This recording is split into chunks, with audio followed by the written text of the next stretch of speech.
Oui, je reviens à une explication nouvelle, ou plutôt qui se rajoute à ce dont j'ai parlé tout à l'heure concernant la vie du vieil homme. Vous savez, il a semblé à cet homme, à ce vieil homme, dans ce grand chambardement qui sème la pagaille, il crut entendre résonner à ses oreilles le bruit à peine oublié des bottes cirées des nazis, du grand chef dictateur criminel adulé par tous, qui était Hitler.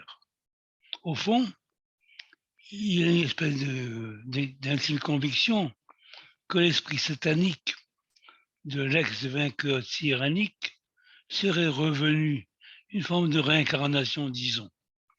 Cet esprit magiquement régnant en un temps voudrait non pas peut-être se réadapter, mais incorporer ci et là quelques personnages en se réadaptant au temps présent, se manifester ainsi et revenir subordonné par l'occupation qu'il ferait sur l'esprit des hommes en place, quelques franges de pouvoir qui lui restent encore.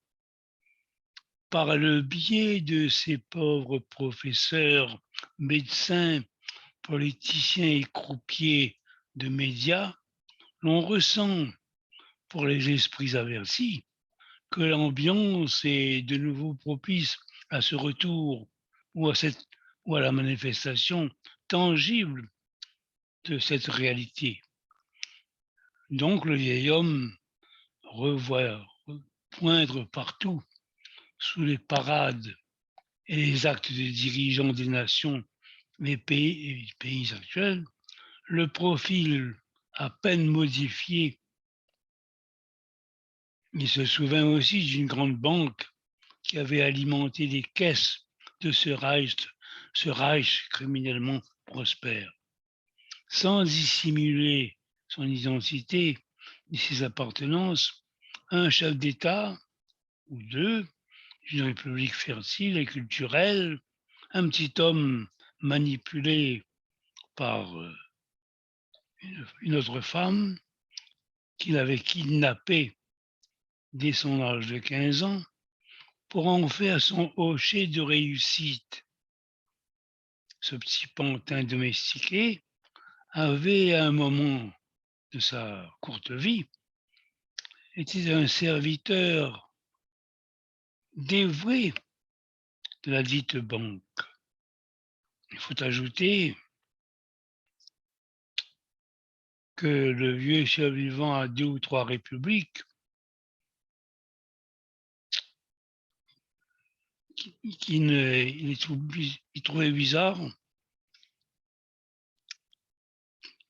admirable serviteur de la grande banque, avait revêtu l'uniforme de la tristement et dangereuse armée des jésuites, à l'instar d'une sorte de chef d'État de religion mafioso-chrétienne.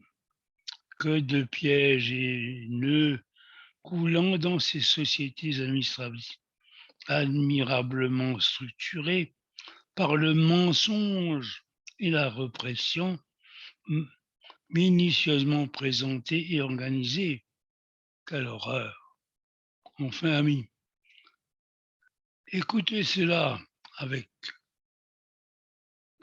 discernement. Le vieil homme peut divaguer un peu peut-être, vous savez, l'âge aidant, les facultés quelquefois ou les souvenirs ne sont plus les mêmes. Au revoir, mais vous, gardez courage, confiance en vous et n'ayez pas peur de la vie à venir. Au revoir.